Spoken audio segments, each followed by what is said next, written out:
Comment on met ce truc? Attends, vas-y, je vais t'aider. Vas-y. Voilà, allez, grand chef. On a vu donc One Battle After Another, qui signifie en français. Une bataille après l'autre. Il faudrait déjà qu'on résume un peu le film. Quelqu'un pour résumer en 2 phrases, qui saurait dire? Moi, Allez. extrême gauche contre extrême droite. Oui, c'est l'opposition des deux extrêmes et à quel point ça peut partir loin, etc. Donc non, c'est très intéressant. Je crois qu'on a à peu près tous un peu kiffé. Moi, j'ai pas un peu kiffé, j'ai adoré. Genre vraiment, t'as dit un peu kiffé, je pense qu'il y a que toi qui a un peu kiffé.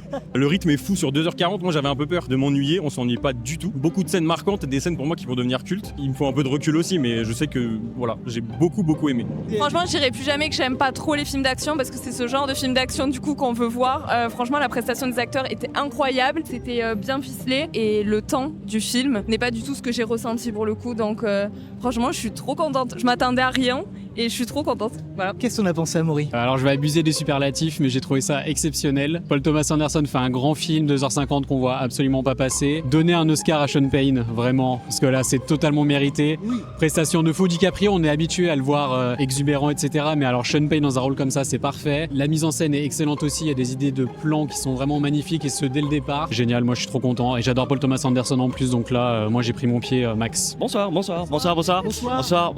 Et c'était un bon gros bébé que Paul Thomas Anderson nous a proposé dans un monde dans lequel nous vivons, qui est un petit peu tristoun en ce moment. Je pense qu'on a besoin de films comme ça. C'était incroyable, c'était fou. Sean Penn.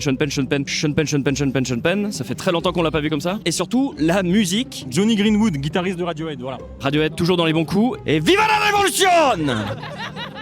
Justement, c'est vraiment la musique qui donne le rythme au film et la première chose que je t'ai dit en sortant du film, c'est la musique, on dirait celle de... Quentin Dupieux.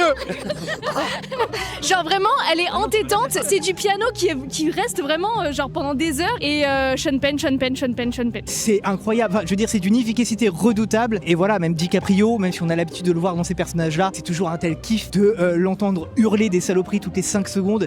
Fuck. C'est assez dingo, quoi. Voilà, je trouve ça très bien fait, très bien interprété. Sean Penn. Et Benicio del Toro un petit peu aussi. J'aurais aimé le voir un peu plus parce que dans son rôle, il est très bon. Casting féminin aussi. Anna Taylor qui joue Perfidia, elle est incroyable aussi, vraiment. Des notes.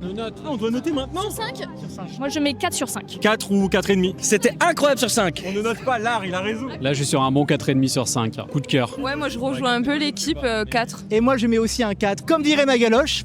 Abonnez-vous.